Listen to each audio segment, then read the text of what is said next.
केटा हो, हाम्रो देश कसले गर्दा विकास भएको छैन?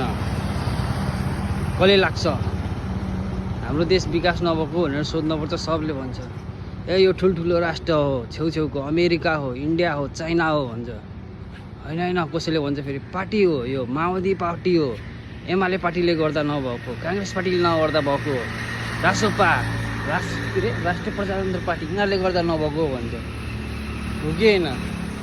सबलाई थाहा छ नि हो भनेर, सबले त्यही नै भन्छ के कुरा गर्यो भने। भनेपछि बालेनले के भन्ने रहेछ त? बालेनले त तिनीहरूलाई आफ्नो क्रोध पोखेरहेछ, रिस पोखेरहेछ। सिरिबुले फक अगाडि लगाइदिएको ठिक त ठिक गरेको जस्तो लाग्छ हो। तपाईँहरूलाई के लाग्छ कमेन्ट गर्नु होला। बालेनले ठिक गर्यो कि बेठिक गर्यो? कसले गर्दा तपाईँको देश विकास भएको होइन? ल है त मित्रहरू, बालेनले ठिक गर्यो कि बेठिक गर्यो भन्नु होला।